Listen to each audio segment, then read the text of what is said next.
Hello, this is Professor James Strickler, and this is Political Science 1101, American Government. In this lesson, we're in Unit 1, Theories of Government, and this is the third lesson about why we have government. In this lesson, you will learn about who Thomas Hobbes is and who John Locke is. You'll learn what is the state of nature and the state of war, and you'll learn about the consequences of the state of nature and the state of war. Now, we need to know these things because of a question that we asked about at the end of the previous lesson. And that was, why do we put up with something as frightening as government in our lives?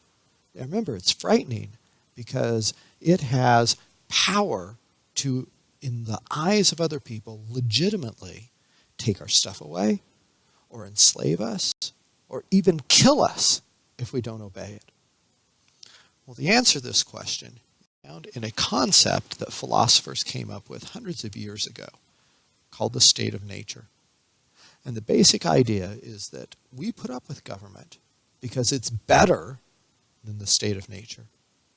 To understand what the state of nature is, we need to go back to these philosophers that came up with the concept hundreds of years ago. One of these philosophers was a man named Thomas Hobbes, who wrote a book called Leviathan in 1651. Thomas Hobbes wrote this book for a very specific reason. At the time, there was debate in English society about whether or not they should have a king. Thomas Hobbes was supportive of the idea of having a king. So he wrote this book, Leviathan, specifically in support of the concept of having a king. Now, about 4 decades later, another English philosopher came along named John Locke, and he wrote his book, Two Treatises of Government, in 1690. He was arguing for the opposite conclusion of Hobbes almost. John Locke didn't like the idea of having a king, and he thought that government should be ruled by the popular desires of the people. Now, John Locke is particularly important to us because no philosopher had more influence on the founding of the United States of America than he did. All the founding fathers read him, and their views of government were to a great extent drawn from his theories. Now, why are we putting these two men together that seem to have opposite views of whether or not you should have a king? It's because they reasoned toward their conclusions by beginning in the same place and with much agreement. What they began with was this concept that we've already mentioned, the state of nature. Well, what is the state of nature? Let's look at a quote from John Locke's book. John Locke said, "We must consider what state all men are naturally in, a state of perfect freedom, to order their actions and dispose their possessions and persons as they think fit." Now, when he says naturally in, the state they're naturally in, he's referring to a condition that people would exist in without government. And he sees that as a state of perfect freedom, a condition of perfect freedom.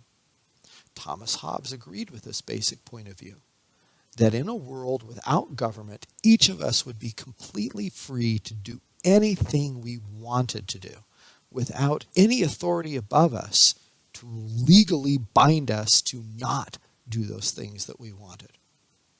Well, would that be a good condition to be in or a bad condition to be in, where you can do anything you want? Now remember, if you can do anything you want, that means all the people around you can do anything they want also.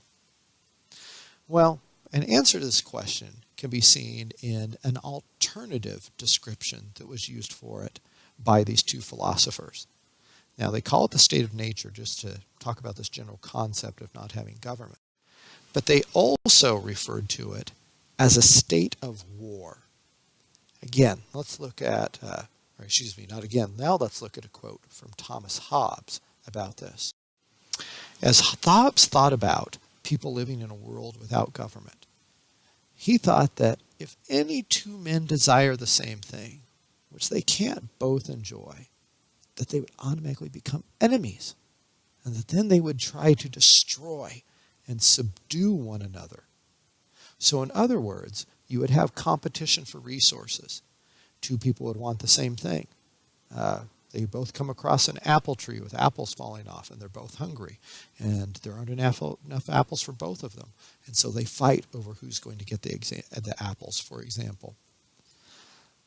Well, this conflict with people would become severe enough that, according to Hobbes, during a time when people are living without a common power, in other words, living without any sort of government over them to set rules, as he puts it here, to keep them all in awe, to sort of intimidate them not to break the rules, because remember what government can do.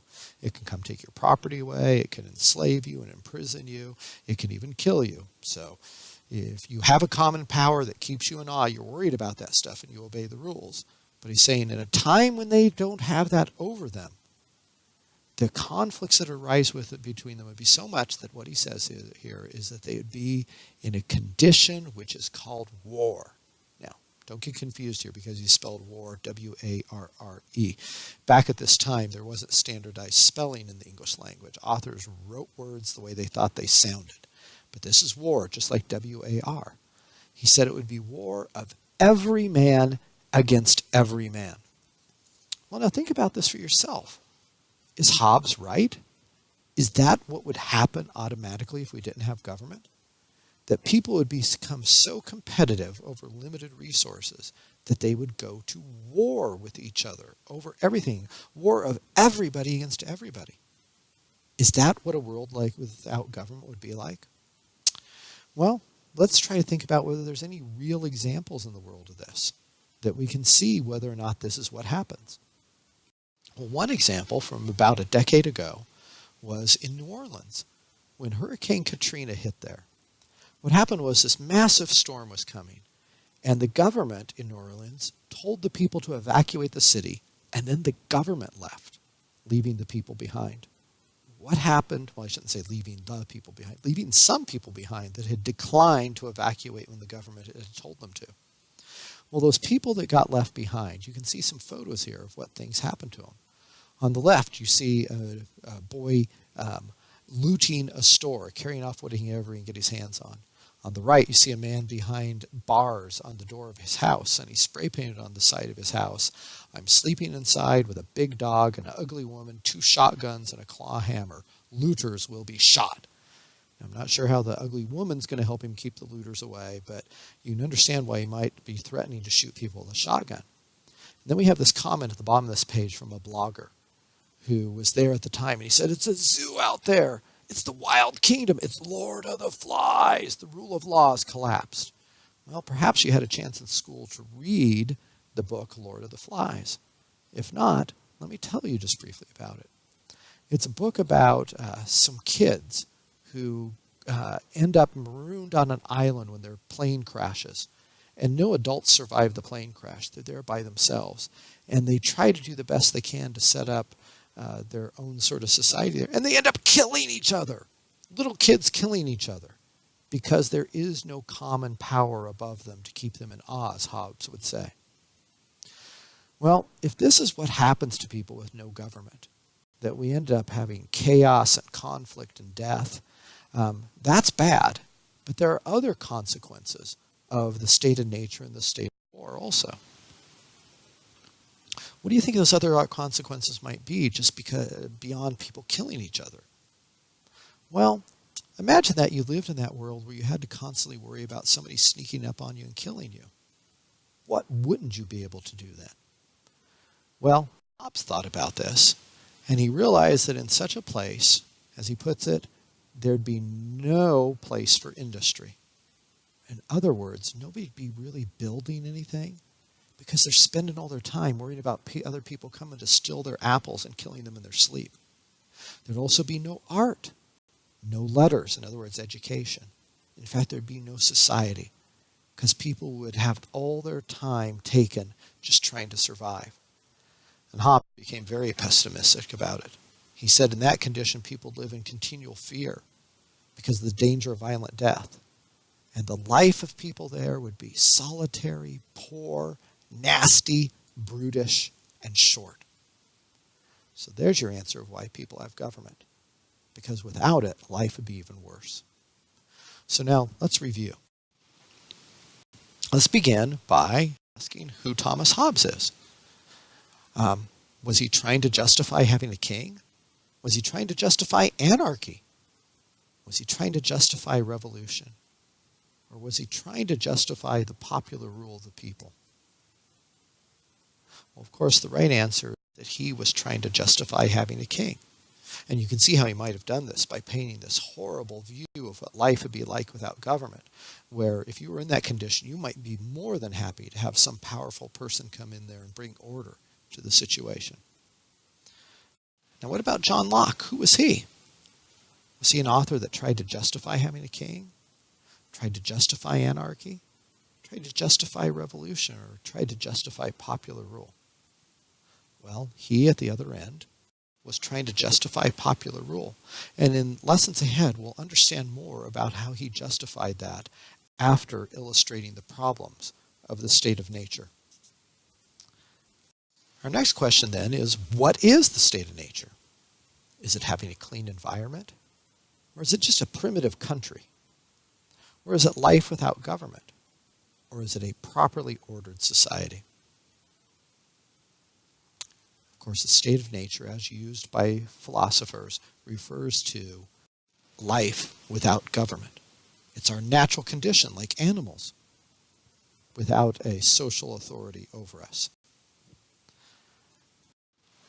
Next, we ask, what is the state of war? Is it people having legal disagreements? Is it a country with a big military? Is it a conflict without a common judge? Or is it fighting within a society? Well, the correct answer is conflict without a common judge. Now, you might have thought that it was that fourth one about fighting within a society. But remember, in the state of nature, there isn't a society yet. There isn't a community. There isn't a government. It's people on their own doing their own thing. In other words, there is no common judge. And then that's what leads to the conflict. Lastly, we ask, what are the consequences of the state of nature or a state of war? Is it there's no industry, art, or education? Is it that there is abundant profits for the rich? Or is there a loss of civil liberties? Or are there more scientific discoveries in this condition? Well, if you believe Hobbes, the right answer is obviously that there's no industry, art, or education because people are just so worried about surviving. They can't do those greater things. And society will remain in a primitive and awful state. Okay, that does it for this lesson. Next, still in Unit 1, we'll have Lesson 4, which will talk about how we manage to quit the state of nature if it's so bad.